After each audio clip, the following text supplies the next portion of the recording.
Chers amis lunériennes, chers amis lunériens, bonjour. Il est 12 heures en ce vendredi 13 novembre et comme promis, je viens vous relater les différents points qui ont été abordés au conseil municipal du lundi 9 novembre. Je le fais parce qu'il n'y aura pas de bref au mois de décembre. On s'est aperçu que lorsque le bref arrive chez les administrés, eh bien une partie des informations qui sont données et qui étaient pourtant vérifiées lorsqu'elles ont été imprimées, eh bien, sont devenues obsolètes. Et donc, on a décidé de ne plus tirer de bref dans l'immédiat. Il y aura bien sûr un bulletin municipal de fonds pour la fin de l'année, pour ce bulletin d'hiver 2020-2021, qui sera mis dans vos boîtes par les conseillers municipaux au moment de Noël, un peu avant Noël ou juste un peu après. Avant que d'aborder ces points, je voudrais faire le point sur la situation. Alors non pas à Saint-Lunaire, puisqu'on n'a pas les chiffres de Saint-Lunaire, on a les chiffres groupés pour ce qui concerne les analyses faites dans les laboratoires de Dinard. Ces chiffres concernent la période du 2 au 8 novembre, c'est-à-dire la semaine dernière. Et là, je peux vous dire qu'on a le sourire parce que les chiffres sont bons. L'amélioration est même plus rapide qu'attendu. Et bien, on peut penser que les mesures de couvre-feu d'une part, puis de confinement d'autre part, eh bien, sont efficaces puisque le taux de positivité régresse. Il y a eu donc sur le territoire de l'ancien canton de Dinard 582 analyses qui ont été faites et seulement, c'est encore beaucoup, 51 cas positifs, un taux de positivité de 8,70%. Je rappelle aussi que la situation s'améliore sur l'ensemble du pays de Saint-Malo, puisque aujourd'hui, avec les mêmes chiffres, on est à 12,3 de positivité sur la semaine du 2 au 8 novembre. Alors, ça ne veut pas dire que c'est gagné. Il faut toujours faire preuve de prudence, respecter les gestes barrières, parce que on peut quand même aussi rappeler qu'il y a 6 patients en réanimation à l'hôpital de Saint-Malo, qu'il y a 45 hospitalisations sur le pays de Dinan et le pays de Saint-Malo, et puis que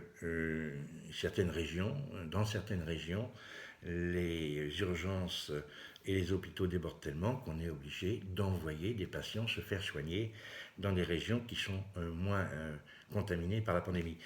2 patients sont arrivés hier en provenance d'Annecy parce que les hôpitaux d'Annecy ne sont plus capables de les soigner. Donc, message d'espoir, message de prudence qui nous a été réitéré hier par monsieur le sous-préfet. Oui, on est en train de gagner cette nouvelle bataille contre le virus.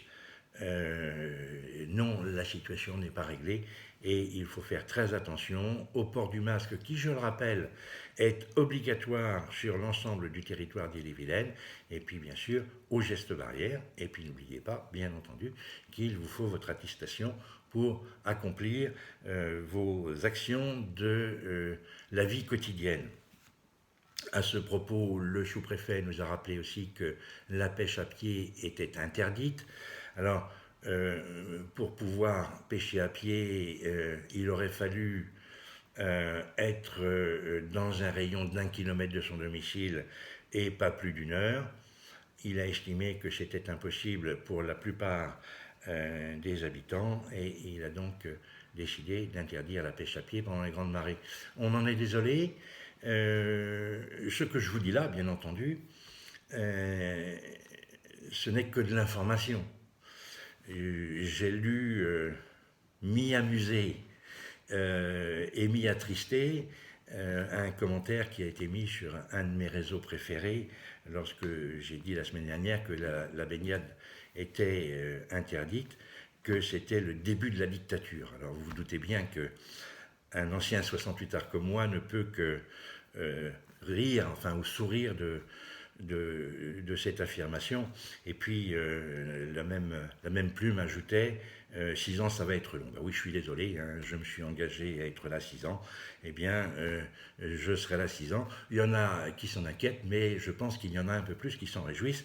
En tout état de cause, voilà, c'était un clin d'œil à la personne qui s'est exprimée sur les réseaux sociaux. Quand je la verrai, j'aurai l'occasion de lui en parler. Alors, ceci étant, on a quand même un peu d'espoir après le message de Jean Castex, Premier ministre, hier. Les commerces traditionnels vont réouvrir, probablement, je dis bien probablement, parce que c'est ce qu'il a dit, au 1er décembre. Ce qui fait que on a décidé, bien entendu, de maintenir notre marché de Noël. Ça mettra un peu de joie et de gaieté au moment des fêtes et même un peu avant, puisque je vous rappelle, ce sont les marchés de l'Avent. On est triste aussi pour nos restaurateurs. Je pense qu'ils vont devoir attendre au moins le 15 décembre pour réouvrir. Et c'est vrai que c'est long, même si ils nous mijotent des petits plats.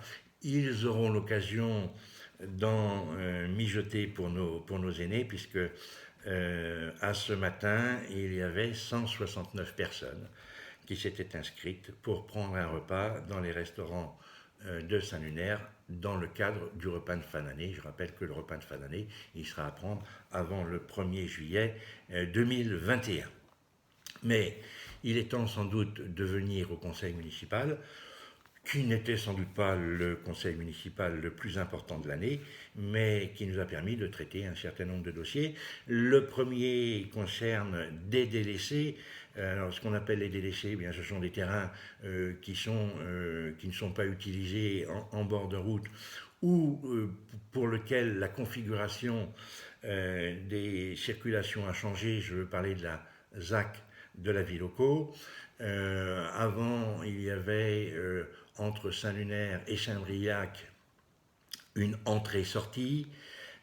Pour des raisons de sécurité, le département a voulu interdire les sorties sur la route départementale 603 d'Istres-Tabourg et n'a accepté que les entrées vers la zone, et par conséquent, il y a des terrains qui sont inutilisés. Ils appartiennent à la ville de Saint-Lunaire, et la ville de Saint-Lunaire a accepté de les céder à un garagiste qui s'appelle Autonégoce, M. Lagarde, et cela pour la somme de 20 € du mètre carré. Donc c'est une délibération qui a été prise à l'unanimité, comme l'ensemble des autres délibérations, et je m'en félicite, puisque c'est toujours agréable de voir que l'ensemble des conseillers suivent les propositions qui sont faites par le maire et les adjoints. Le deuxième point qui a été abordé, c'est la rétrocession d'espace public par la société Néotoa. Néotoa, c'est le bailleur social du département d'Ille-et-Vilaine qui a fait une opération de 8 logements en accession sociale à la propriété. Et bien sûr, pour desservir ces logements, eh bien, il y a des voiries, il y a de l'éclairage public, il y a des réseaux. Et donc, il était convenu au départ que ces réseaux seraient cédés à la commune à bon achèvement des travaux. Les travaux ont été contrôlés et donc la commune a accepté de reprendre ses voiries et réseaux. On a aussi, et vous vous en doutez bien, un devoir d'assurance. Et les assurances sur une commune, eh bien, c'est un peu compliqué, tout simplement parce qu'il faut tout assurer. Alors, ça se fait par marché qui sont passés tous les 4 ans à Saint-Lunaire.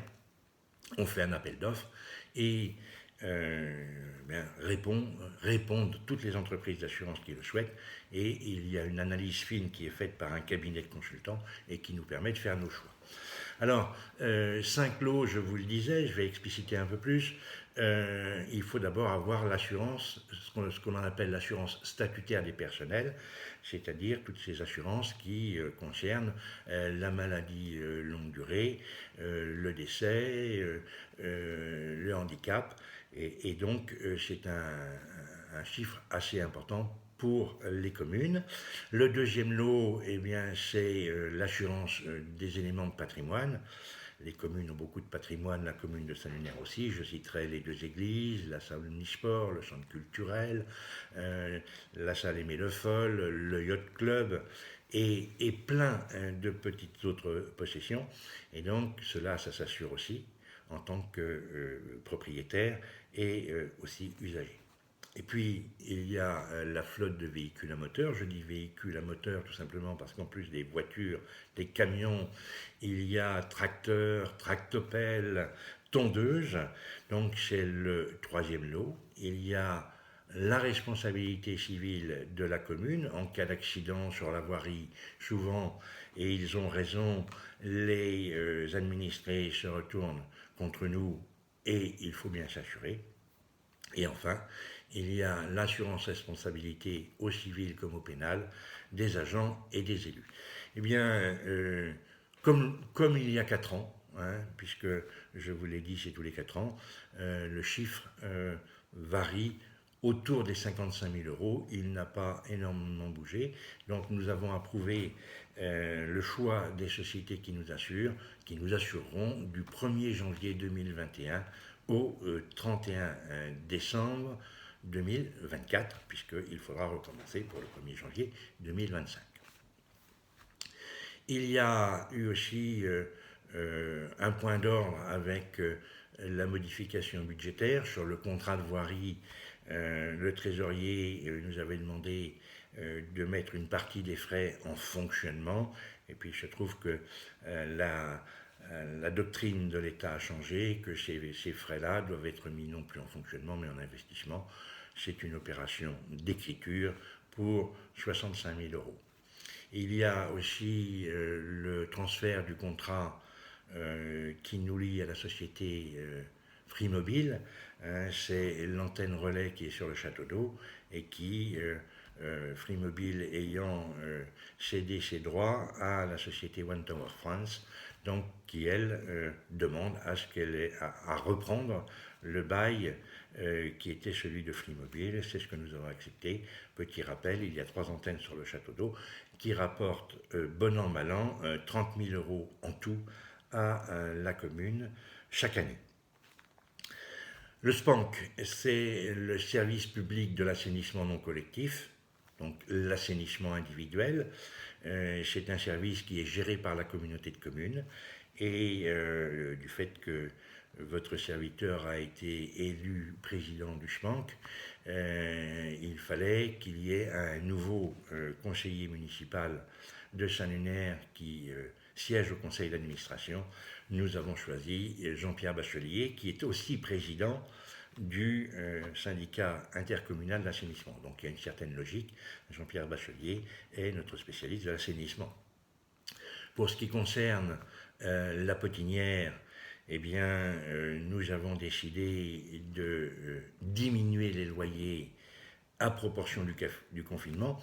Nous avons considéré, à tort j'espère, que pour les bars, le confinement pourra aller jusqu'à la fin de l'année. Donc, s'il faut rectifier, on rectifiera. Donc, il y a 20 semaines sur les 52 de l'année 2020 qui sont neutralisées, ce qui fait qu'au lieu de un peu plus de 11 000 euros, eh bien, la commune n'encaissera que 7 000 euros. Ça fait une perte pour la commune, pour le budget communal de 4 000 euros. Voilà. Et je pense aussi que c'est normal que la commune participe en tant que bailleur à la vie de nos commerces.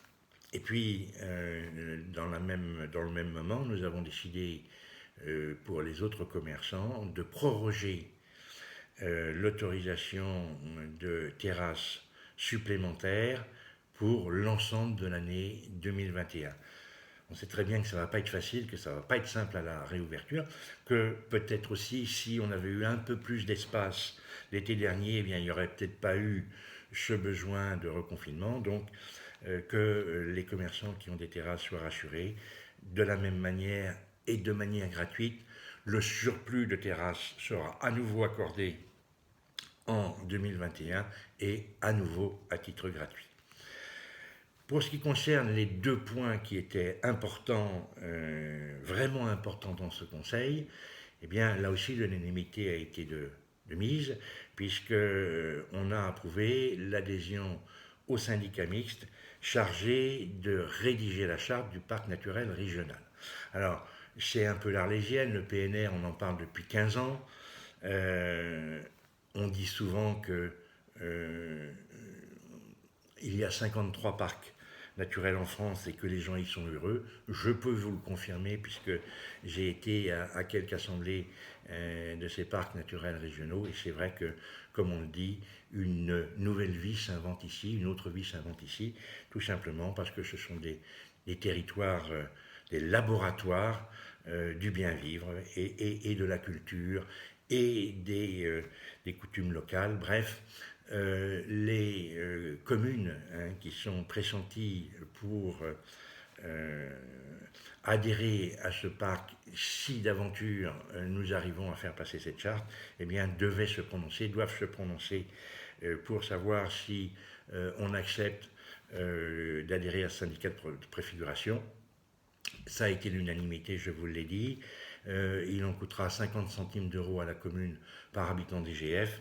Je crois que le jeu en vaut la chandelle. C'est un excellent projet et je pense que la vie des Lunériens aussi en sera changée si nous arrivons à faire ce parc naturel régional. Et puis, il y a aussi cette révision du PLU, vous vous souvenez, nous l'avions commencé, nous l'avons arrêté. Nous étions rendus au plan d'aménagement et de développement durable, ce fameux PADD qui indique quelles sont les volontés de la commune pour son développement ou pour son devenir futur. Et à la reprise avec le nouveau conseil municipal, il nous est apparu que des éléments nouveaux étaient intervenus du côté législatif. Tout simplement parce que la loi Elan a été votée. Et la loi Elan, elle permet quoi? Eh bien, elle permet de compléter les dents creuses dans des secteurs déjà urbanisés. Alors, c'est une notion juridique très complexe qui permet, alors qu'on n'est pas dans des villages ou qu'on n'est plus dans des villages, eh bien, de continuer à densifier pour éviter de prendre des terres qui sont encore naturelles. C'est-à-dire que plus on densifie et plus on construit dans ces petits endroits, eh bien, mieux c'est pour le reste de la commune, puisqu'on n'est pas obligé de prendre des terres agricoles. Alors, deux secteurs étaient concernés. Le premier, c'est le secteur du tertre-barrière. Le second, c'est le secteur du pont. Alors, on n'y mettra pas des dizaines de maisons, simplement les endroits entre les maisons pourront être construits. Du moins, c'est ce que nous annonçons dans ce PADD. Et là encore, les votes ont été unanimes de la part de tous les conseillers. Voilà, ce résumé, si j'ose dire. Et pour terminer, j'aimerais vous parler de ce fameux repas des aînés qui ne se fera pas, mais finalement, on en apprend tous les jours et puis on peut être heureux parce qu'on voit que les Lunériens répondent et qu'ils ont l'air contents. Et il y en a même qui nous remercient. Vous vous rendez compte? Remercier. Ben oui. Donc je vous rappelle, l'enjeu c'était est-ce que vous préférez un panier garni et on est en train de vous concocter quelque chose avec les élus et avec Dédé, vous m'en direz des nouvelles. Parce que le panier garni, on va le garnir nous-mêmes, bien entendu. Donc le résultat des votes, c'est repas des aînés, 254 paniers garnis, et pour les repas dans les restaurants, c'est 169 repas. Donc c'est plus de 400 personnes qui ont répondu. Alors, je rassure aussi les tenants de l'orthodoxie budgétaire, le coût ne sera pas supérieur à ce que nous engagions quand nous participions au voyage des aînés au printemps, quand nous invitions chez Mêmes Aînés à un voyage en septembre et quand nous faisions le repas de fin d'année.